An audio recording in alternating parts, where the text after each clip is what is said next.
Welcome back to living in Austin, Texas. It's no secret by now, Austin has become so popular, right? Lots of people talking about the good, lots of people talking about the bad, but what I've noticed is more often than not, it's the same old stuff on repeat. So I thought the aim for this video should be to talk about what nobody really talks about, including the good and the bad, so that hopefully you can arrive at your own conclusion as to whether or not it might be right for you.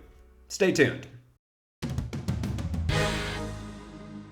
Hey again everybody, my name is Frank. I am the man in the chair. I make the videos happen with my yappin', and I am partnered with our killer, our closer, licensed agent Caleb Reitmer. And together we help people just like you who are wanting to relocate to the greater Austin area find that perfect spot. So don't hesitate. Whether you are 9 days away or 90, reach out to our team, whether you shoot us a text, send us an email, give us a call any day of the week, any time of day. It is what we love to do. So yes, as mentioned in this video, we are talking about what nobody will tell you about living in Austin, Texas, the good and the bad. And what inspired this idea for me is just all the chatter that there has been about Austin, Texas as of late. It has become more and more popular, right? You have your cliche touristy things people talk about, such as ACL, South by Southwest, those music festivals, 6th Street, right? Things like that. You have the more controversial subjects like Elon Musk, or all the Teslas that you see every 2 seconds on the road here, all the celebrities that are living here. You have your political talking points, right? That Austin is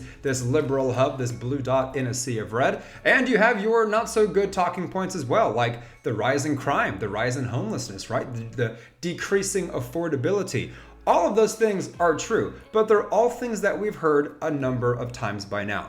And so I was racking my brain to think, well, what's everyone missing, right? What's not being mentioned in all of this that kind of provides a different perspective of living in not just Austin, but the greater Austin area. What came to my mind, and what I believe will be the overall theme throughout this entire video, just trickling into subcategories or subjects, would be that it's still Texas. All of the aforementioned things are true, yes, but when you remember that this is still Texas you're talking about, there's a plethora of other things that living in Texas will affect in your day-to-day life that don't have to do with Elon Musk living here and all the touristy attractions, right? Texas is Texas, and Austin is included whether it's a blue dot or not. So this pertains to things such as your lifestyle. This will pertain to things like schools, school districts. This pertains to things like affordability or lack thereof, or other places you can find it because of how big it is. Things of that nature that just don't come to mind because you're thinking about Austin and you're forgetting that it's Texas. So before I get redundant, let's start talking about these subcategories that are within the larger umbrella of it still being Texas. For starters, let's talk about culture. Everybody already knows about Austin's culture. That's what gets repeated all the time. That's what we've all heard. And it's true. It is progressive. It is liberal. Elon Musk is here. There are Teslas everywhere. There are tech bros everywhere. It is a transplant culture. Former tourists now live here from California, Colorado, Washington State, Oregon, New York.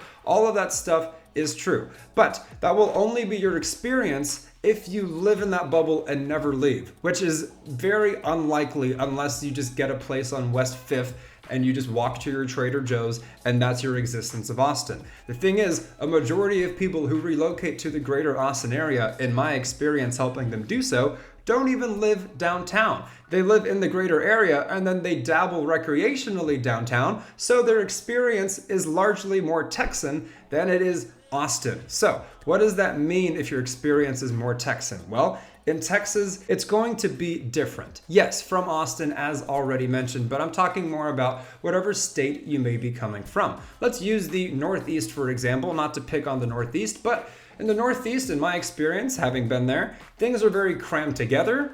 The buildings are very old and historic, which is really cool. And a lot of people don't really give you the time of day. They kind of mind their own business. A lot of the people I've met tend to be a little bit rude, maybe not all, but certainly a good amount. And in Texas, it's just so different. It's the opposite. For example, everything here is spread out because Texas is massive. Your point A to point B is going to be different. You're going to be using things like toll roads, right? The people you meet tend to give you the time of day. Your neighbors might lend you tools for your lawn. They might bring you a freshly made dish as a homecoming present, right? It's just a different energy here. It's not so hustle and bustle like in LA where everyone's just concerned about them. The vibes here are just relaxed. things will also be newer here. With all of the relocation, a lot of people, yes, have gone downtown, but as mentioned, they've gone to the entire greater Austin area, which means all of these other communities have had to grow and develop. So honestly, something old that you find by Texas terms will be from the 90s or the 2000s, right? They're still building brand new HEBs all the time, brand new schools, brand new home communities. I mean, that is something that is going to be an adjustment, right? For some people, they might not like it. Maybe they like the charm of something older and smaller. Maybe they prefer to mind their business and not talk to their neighbors. Maybe they like everything close by without having to drive 15 minutes because of how stretched and spread out everything is. But for a lot of other people, it is a welcome change. I personally really like it, but I realize I can't speak for everybody, right? So just keep it in mind. It might be right for you or it might not, but either way, it is going to be very different than the bubble of Austin, Texas. Up next, let us briefly talk about everybody's favorite subject nowadays, which, yes, is politics. As already mentioned earlier in this video, yes, Austin is very liberal, it is very progressive, it is very artsy, all that jazz. But in the spirit of the overall theme of this video, I am here to tell you that yes, it is still Texas. And I'm not saying that is good, I'm not saying that is bad. I leave that up to you to discuss awkwardly with your extended family at Thanksgiving. But that is the truth of the matter. You are still in a red state. When people say the term blue dot in a sea of red, that is true, but they kind of just focus on the first part and forget the second part. So it is true if you live in the bubble of Austin that it's going to be more of a left-wing experience pertaining to how they handle subjects of crime, of homelessness, also pertaining to the overall vibe of people who live there. It is going to be more politically charged, leaning to the left.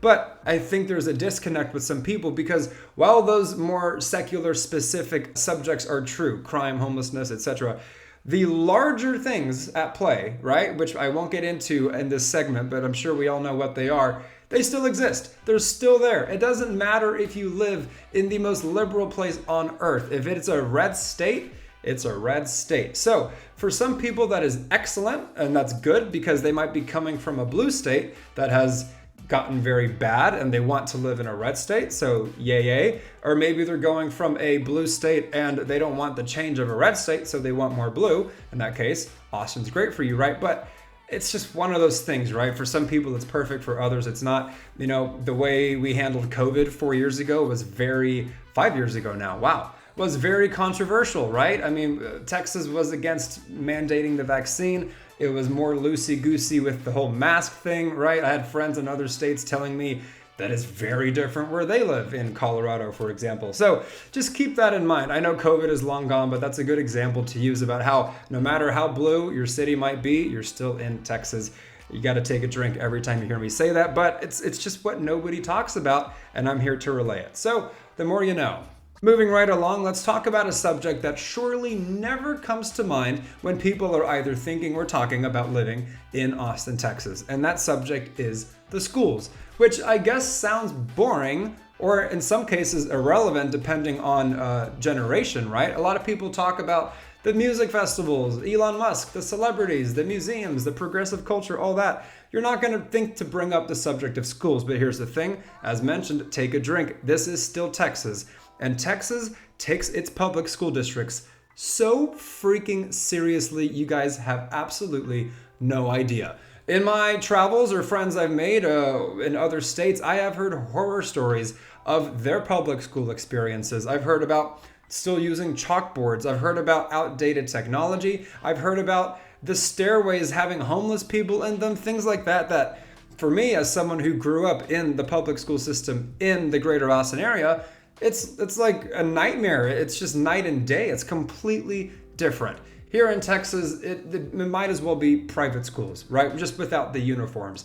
The football stadiums are grandiose. The performing arts centers are state of the art, right? The boosters, the funding that goes into these districts, all the schools are brand new. I mean, maybe not brand new, but the oldest school that you can find in a district is maybe 20 years old, 25 max, and that would be considered ancient, right? They're spitting out new schools, what feels like every year. Things like that, it's just going to be different. And in my experience, as mentioned, a lot of the people who relocate to the greater Austin area are not relocating to Austin specifically. They're going to Cedar Park, they're going to Leander, they're going to Round Rock. Why? The schools. Not everyone who comes here is 20-something out of college with a degree just trying to have their first big girl or big boy job, right? A lot of them are people with families or people who are starting to plan families. And so that's something nobody really talks about regarding Austin, Texas. It has the strength behind it of Texas public school districts. I'm getting very animated about this, but they really are that impressive. If you don't want to take my word for it, use public information. There's a website called niche.com which grades, ironically, school districts pretty much anywhere. If you look up the Leander district and the Round Rock district, those are two of the best districts probably in America, or in Texas at least, right? Very highly praised. And so, yeah, if you're watching this video and you're 22 and this is irrelevant to you, then it's irrelevant to you. But again, a lot of the clients we've helped come here are coming with their families, and atop their list of priorities are the school districts. So yeah, just something to keep in mind as well. Something that nobody really talks about regarding Austin, Texas. Keeping it moving, our next subject that simultaneously always gets talked about with Austin and in a way never gets talked about with Austin is the subject of affordability. So what do we all hear about Austin? And what I will not deny is very true. It is becoming less and less and less affordable. It's slowly going in the direction of a Los Angeles, of a San Francisco, for example. Austin is not called the California of Texas for no reason. Everybody flocks here from everywhere because it is super cool. It is a great place to live. I'll never deny that. But in doing so, it gets more expensive, and a lot of people get priced out, and a lot of people become homeless. That is what's happening, right? So that is one part of the equation, and that does get talked about. What doesn't get talked about, and again, take another drink, is it's still Texas. And what do I mean by that? Texas is large, okay? What do I mean by that? The greater Austin area is deceptively massive outside of Austin itself, which means unless you're wanting to live in that bubble of the Austin metro, it is going to be affordable in a lot of places. You're going to have options that are still very, very bang for your buck. I'm talking about Hutto, I'm talking about Manor, I'm talking about Taylor, I'm talking about Pflugerville, I'm talking about Round Rock, I'm talking about San Marcos, I'm talking about Leander, I'm talking about Cedar Park, I'm talking about Georgetown. Are all of those options going to be dirt cheap? Most certainly not. Some of them do have median home prices in the high 4s or the low 5s, but a lot of them are going to be in the low 3s or the mid 3s, or in some cases the high 2s, of course, depending on area. But my point is, Austin proper itself, the metro, the city, the bubble, is absolutely becoming less affordable. I would call it unaffordable. But nobody really talks about, if you just leave it and drive a certain amount of time, which is not that bad, you can still live in the greater Austin area in an affordable fashion and then just dabble in the city should you so choose. But of course, if you're someone who prefers to be right in the heart of it, maybe this does not apply to you, but I wanted to bring it up because no one ever does. All right, up next we have a subject that unfortunately would most certainly put my corgi right to sleep if he wasn't already deep asleep. This is the subject of the trade-off of no state income tax. So this is going to be dry and it's not super exciting, so I will keep it brief, but I feel like it's something you should know, and I feel like it's something that doesn't really get talked about. Not specific to Austin this time, but that has to do with Texas. So Texans always hang their hat on having no state income tax. And if you're not a Texan and you're looking at Texas, it's appealing when you think about no state income taxes, right? However, the catch is the property taxes. Will they absolutely cripple you? No, but it can take you off guard if you're not prepared. So I am letting you know, if you're getting your ducks in a row financially, if you're looking to make a move to Texas, not just Austin, but anywhere in Texas, make sure you dot your I's and cross your T's with the property taxes, because in my experience, a lot of our clients, the states they're coming from, they are accustomed to property tax rates of 0.5%, 1%, 1.5%. Well, in Texas, again, pretty much all of Texas, barring some not so desirable areas, is going to be easily 2%, more oftentimes 2.5%. And then in the cases of new roads, new schools, new homes, brand new gigantic HEB, 3%, oftentimes above 3% in those cases. So it's not literally going to feel like a second mortgage, but it is what many people say the way that Texas makes up for having no state income tax. So yeah, I'm not trying to dissuade you, I'm not trying to disenchant you or discourage you, but when you're thinking about Austin or just Texas in general, you're not going to think about it. You're on Zillow looking at homes that fit within your budget, but glossing over something that is perhaps going to be a very unpleasant surprise if you're not prepared. So just keep that in mind. All right, last but certainly not least, we have the subject of the weather. And yes, feel free to roll your eyes at me from the other side of the screen, but this is worth mentioning because one aspect of the weather does get talked about all the time. The other aspect, not so much. And in the spirit of what nobody will tell you about living in Austin, it's worth bringing up. And yes, I realize in this case it's more to do with Texas itself or the South than Austin, but still, this applies to you if you're going to be living here. So, what do we all know about the weather here? It's hot. And that is absolutely true. I am the first to talk about it, and I am the first to perspire the moment it goes above 79 degrees in any instance. However, I would say that's only from mid to late May through end of August, early September, or sometimes mid to late September, depending on the year. So that does suck, right? Because pretty much that entire time, it is blazing. Opening your front door is like opening the oven when you're baking cookies and the heat just hits you. That is the reality here, plus bugs, plus humidity. Get used to it. But what I'm here to talk about that nobody does is that from that October point through, I would say, April, it is very pleasant, right? It never gets crazy cold because it's the South, which is a perk if you're coming from a cold weather state. And then otherwise, though, I would say 50s, 60s, and 70s in that entire stretch, which I think most of us can agree is very pleasant weather. Right now, it's January, and I would say from a majority of January, even though, yes, we are in winter, we had one stretch where it was maybe a high of 45 through the week, but the rest of it's been high 50s, low 60s. Literally next week heading into February, the high is 79 on one of the days. There's another 73.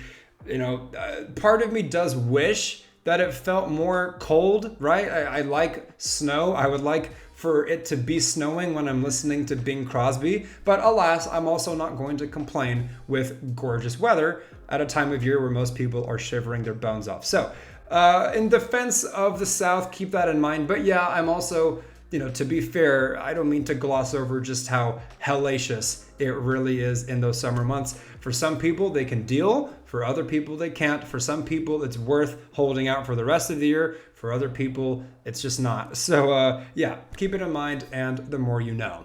And so there you have it. Are all the things said about Austin by everybody all the time, things that I've hopefully validated in this video, true? Yes, they are true. However, as mentioned earlier in this video, the overall theme for this video is that you're still in Texas, and that does affect things such as the culture, the politics, the schools, the affordability, as I look at my notes, income tax, and weather. Things that you might not think about because Austin is so polarizing, it's so popular, it has so many eccentricities that you're thinking about, oh, I'm going to Austin, right? You're not really thinking about moving to Texas, and I'm here to remind you that you absolutely are. You might get here and realize, oh shit, yeah, I really am in Texas, for better and worse. And that's the thing. It might be right for you or it might not. Hopefully we've helped you arrive at that conclusion. If it's not, good. You know what you want. And if it is, also good, because that is what we are here for, helping people just like you relocate to the greater Austin area and find that perfect spot. But again, the only way we can do that is, yes, by you reaching out to us. So don't hesitate. Whether you are 9 days away or 90, reach out to our team, whether you shoot us a text, send us an email, give us a call any day of the week.